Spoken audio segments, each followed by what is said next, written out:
So you may have heard of using home equity line of credit, also known as a HELOC, to fund home improvements, fund educational expenses, as well as making large life expenses that come along the way. But did you also know that HELOCs can also be used for debt consolidation that could help potentially reduce your interest expense as well as improve your credit? So here in this video, we'll go unpack what even is debt consolidation, how you might be able to do it through a home equity line of credit, and I'll give you a visual demonstration to show you how this could work to save you potentially money and time. By the way, my name is Sam Kwok, one half of the Kwok Brothers, a certified financial education instructor, and I've been teaching finance and investments for almost a decade now. So with that out of the way, let's go and get started by explaining what even is debt consolidation. So debt consolidation, just like what the name suggests, is simply consolidating multiple debt that you have, such as multiple credit cards, maybe a couple car loans that you may have, and we're consolidating all these different types of debt accounts that you may have into just one debt. And we simply do this by taking a large enough loan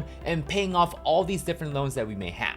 Now, personally, as a financial expert, I typically recommend this to individuals that already have a well-planned budget and they have a good understanding of what their income coming in and what their expenses going out is, and making sure that they're positive cash flow. And so if you currently don't have a budget or a meaningful way to track your income and expenses, and you don't really have a firm understanding of your numbers, then I strongly recommend starting out with a budget and really understanding your numbers before considering any kind of debt consolidation tactics. And this is because if you don't have a sound budget and you go on to consolidate your debt, we're not necessarily solving the underlying issue as to what got you into the debt in the first place. So in many cases, we do want to budget and first establish that we have positive cash flow. Then we consider consolidating our debt as a way to pay off our debt and save some interest along the way. So once you have your budgeting out of the way and you know your budget really well, then we move on to the debt consolidation. And this is where we could use a tool like a home equity line of credit, a HELOC, to be able to do this. Now, don't get me wrong, a HELOC is not the only tool to be able to do this. You can do this through a low or 0% interest credit card. You can do this with a personal loan or even a home equity loan. Now, I happen to love home equity lines of credit because they're very versatile, very flexible, and a lot of times they're gonna have a lower interest rate than, say, your typical credit card interest rate. And I often favor a line of credit over a home equity loan or a standard term loan like a personal loan because of reusability.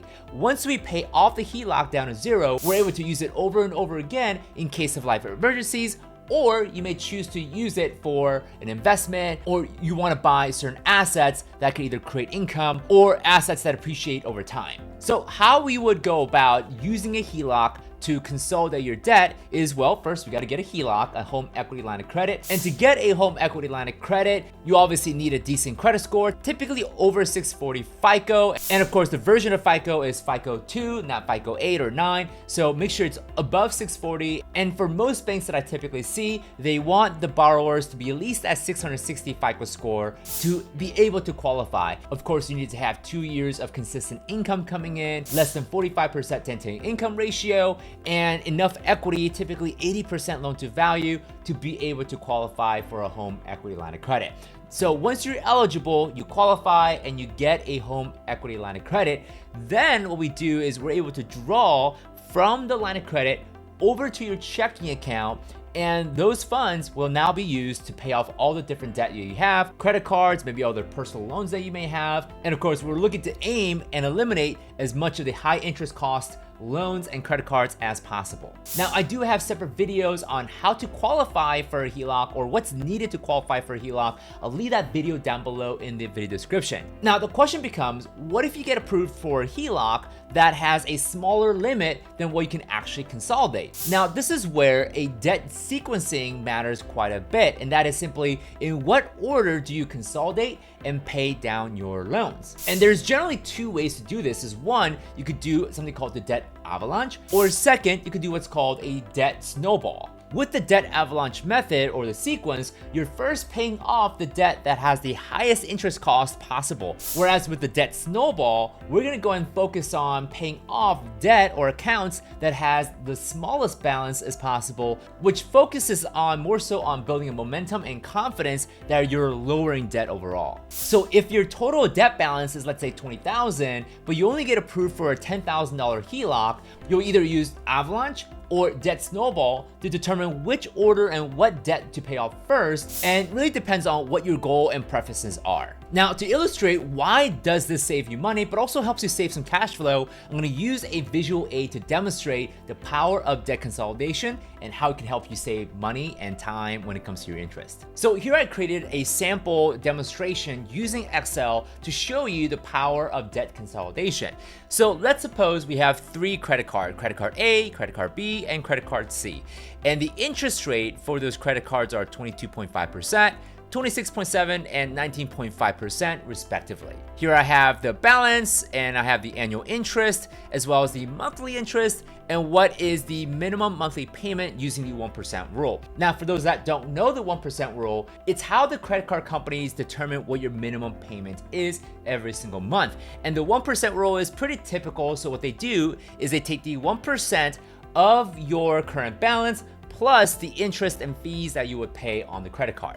So what we've done is we took 1% of the balance plus the monthly interest, and here we have $143.75 as the minimum monthly payment for the credit card. The same logic applies to credit card B and credit card C. And so when we tally everything up, the total interest payment is $341.38 for this particular month. And our monthly payment for the credit card, assuming the balance stays the same, is $536.38.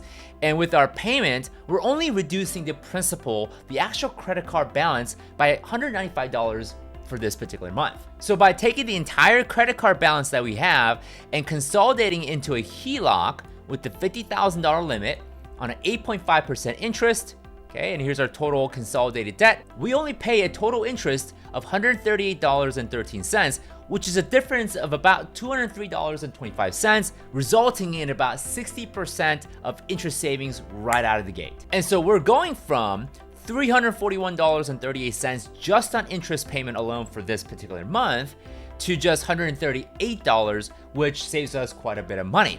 Now, if we kept the payment the same, the question becomes, how do we then pay down the HELOC? Now, what's unique about a HELOC with most second lien position HELOC is that the required payment is just the interest. So it's just the interest only payment that is required for the home equity line of credit. You basically get to determine how much principal you want to pay on top of the interest payment. Now, one thing that I recommend is that, yes, you were paying $536.38 for the monthly payment across the 3 credit cards that you have. My recommendation is just keep the monthly payment the same, all right, unless it's gonna get you into a negative cash flow situation. Keep the monthly payment the same, and by doing so, we're now able to allocate more of that payment to reduce the principal or the actual HELOC balance itself. So if we kept the payment the same as we did with having 3 credit cards, $536.38, now $398.25 will go towards reducing the HELOC balance, and $138.13 is going towards the HELOC interest. Now, because we have more of our payment going towards principal, we're able to pay down our debt faster, also reducing the interest costs along the way. Now, if you have more cash flow, if you have more money to throw at this thing, which will further decrease the timeline, but also the total interest costs as part of paying down the HELOC down to 0. Now, of course, I've given you a scenario where we're just looking at one particular month, but month after month after month, now more and more of your payments, more and more of your money is actually now reducing your overall debt and your loans, and you're no longer burdened by having lots of credit card debt that is accumulating a ton of interest. Now, I am actually not an anti-credit card person. In fact, I'm a huge fan of credit cards for points and miles that you can collect. My recommendation is that at the end of the statement cycle or the billing cycle, completely pay off your credit card down to 0 so that you don't pay any interest whatsoever on the credit card.